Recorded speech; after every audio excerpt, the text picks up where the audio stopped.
Gavin Smith is here with today's top story. Good to see you, Georgia. Hi, all right. Tonight we're actually going to start in Northern Ireland. Yes, right, because that is actually obviously where the G8 summit is currently being held. Now, a lot of the world's wealthiest countries will tomorrow be talking tax. And the UK is pushing for a global crackdown, and developing economies, including many from across Africa, want to be included in a deal that would see an exchange of tax information. Developing nations are thought to lose about 3 times as much in tax evasion as they get in aid. And some African activists accuse multinationals of deliberately dodging their dues. Well, Nicolas Germain tells us more. The G8 won't only be discussing Syria.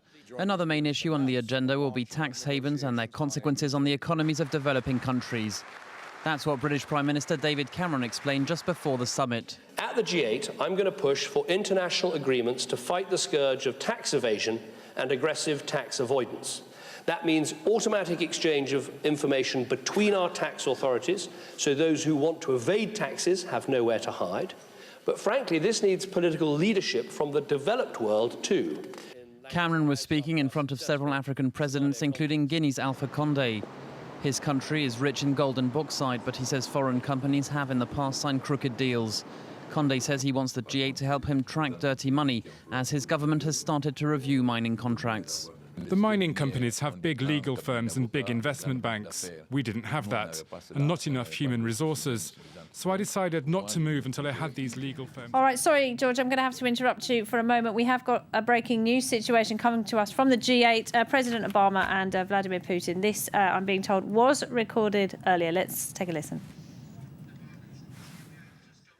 Of victims and to solve the situation peacefully, including by bringing the parties to the negotiations table in Geneva. We agreed to push the parties to the negotiations table.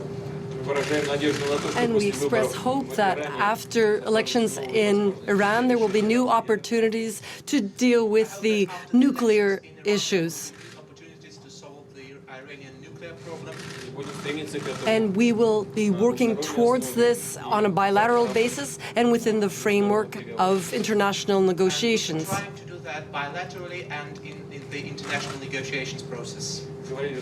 We also spoke, of course, about the problem of North Korea. We also spoke about the problem of... And we agreed to increase and step up our efforts on this issue. And we agreed to emphasize our interaction on all the directions. I'm very grateful to the President for the very detailed discussion and for the very frank discussion that we have had. The U.S. President for the detailed discussion and for the frank exchange of opinions on these matters. Well, I had a very useful conversation with President Putin, and I began by thanking them again for the cooperation that they provided in dealing with the tragedy of the bombing at the Boston Marathon. У меня была очень полезная дискуссия с президентом Путиным, и я начал нашу встречу с того, что я поблагодарил его за то содействие, которое было оказано в связи с трагедией, которая произошла в Бостоне. We have a shared interest in countering terrorist violence, and we are continuing to strengthen our cooperation on this issue, including as we welcome Russia hosting the Winter Olympics in Sochi. Мы говорили также о том, что у нас общие интересы в том, что касается борьбы с терроризмом, борьбы с насилием, связанным с террористическими актами. Мы также говорили о том, что нам необходимо усилить наше сотрудничество, включая сотрудничество по организации Олимпийских игр в Сочи. As President Putin indicated, we had extensive discussions about how we can further deepen our economic and commercial relationships. Мы также обсудили вопрос о том, как мы могли бы углубить наши торгово-экономические взаимоотношения. With Russian accession to the WTO, the removal of Jackson Vanik, I think we're poised to increase both trade and investment between our two countries, and that can create jobs and business opportunities both for Russians and Americans. Ну и кроме того, мы говорили о том, что вступление России в fact that ВТО и Russia's отмена accession to the поправки WTO Джексона-Вейника and приведет к тому, что the увеличится возможности для abolishment of the Jackson Amendment means that we can further cooperate, and this is going to help build our cooperation up and increase trade between our two countries. We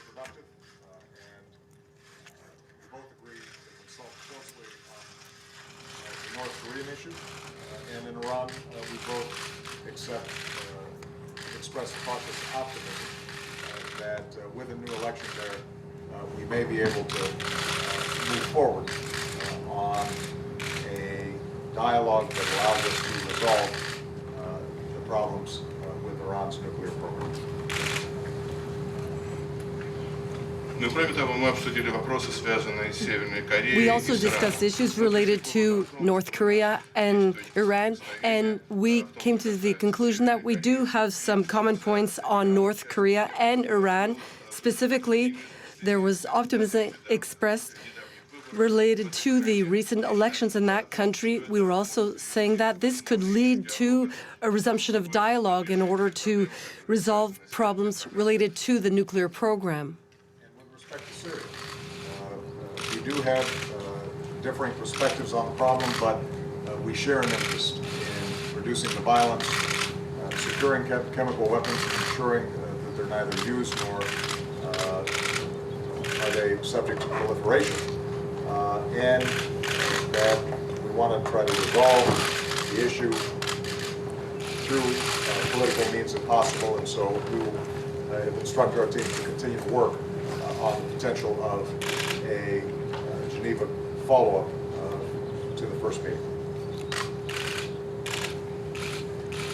Что касается вопроса With о regard Сирии, to то у нас issues relating to Syria, we do have some differences in our points of view on this, but we do have both a vested interest in putting an end to the violence taking place there in order to. заинтересованность в том, We also want to try to neutralize the chemical weapons that could be in Syria to prevent their use and spread. мы также говорили We о also том, что spoke about the fact that we will undertake some efforts to try to find a peaceful settlement to this conflict, and we will try to help through our teams in order to провести следующий тур переговоров. hold the next round of negotiations in Geneva.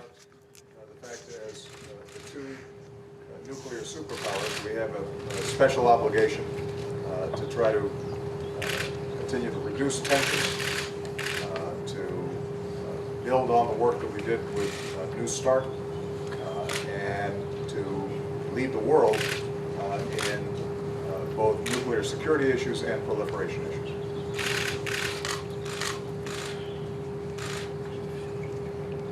В нашей беседе мы также In our говорили о том, conversation, we что also наши said that которые являются ядерными our two countries are nuclear powers, and therefore we hold a specific responsibility, and we must indeed strive to reduce tension, to continue the work that has begun when we signed the New START treaty, and we also have to work towards находиться на переднем плане being at the forefront of providing security and preventing proliferation of nuclear weapons. So this meeting is that we'll be signing here the continuation of the cooperation that was first established through the Multi-Lugar program to counter the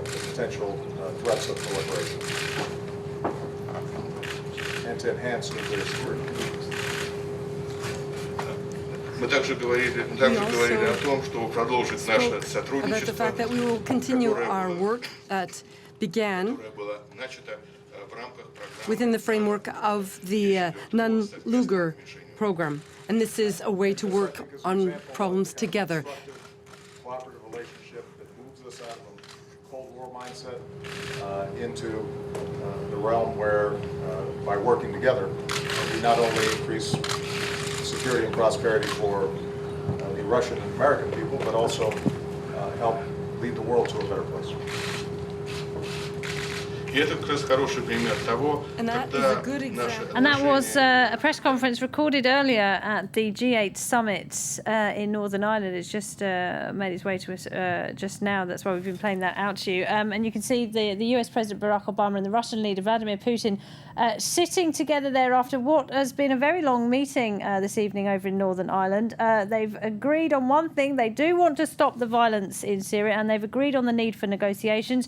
But still, crucially, they are insisting that their positions do not coincide. Let's get some reaction from Douglas Herbert, who's at the G8 summit in Northern Ireland. Douglas, did we hear anything different at all? What I must say, though, two leaders looking extremely glum while they're sitting there. Yeah, these leaders, they really do not see eye to eye on this issue. That's the least you could say. You know, Syria, it's safe to say, has eclipsed just about every issue on the agenda at this summit, and a lot of attention has been focused on this meeting today between Barack Obama and his Russian counterpart, Vladimir Putin. You know, these are the two leaders. If anything is going to happen in Syria, they're the ones that are seen as being able to make it happen. But in the end, the language that we heard tonight is really not that much different than the language we've been hearing for the last, year and a half. The fact that, yes, both sides are committed to ending the violence. Yes, they would like to see a negotiated conflict somehow to this solution, one that involves both sides, one that would have the consensus of the people of Syria as well. However, that's where all of the consensus ends, because the fact remains, if anything, the rift seems to be widening at this summit on many issues. Vladimir Putin has come out really swinging on a lot of the core issues, whether it involves the U.S. decision to start militarily aiding the rebels, arming the rebel opposition in Syria, the issue, the allegations by the U.S., also by Britain and France, that the regime of Bashar Assad in Syria has been using chemical weapons. All of this has been the target of scathing criticism by Vladimir Putin, who yesterday at the opening of the summit openly accused the host British Prime Minister David Cameron of betraying his principles by essentially supporting rebels who kill their enemies and eat their organs. That is essentially the differences that still stands between these two leaders. And despite the optimistic language we heard tonight, they are really not that much closer on how to get to that international Douglas, conference. thank you very much indeed. Douglas Herbert there reporting from the G8 in Northern Ireland. And Mark Owen continues our coverage of that summit after this short break. Stay with us. This is Live from Paris.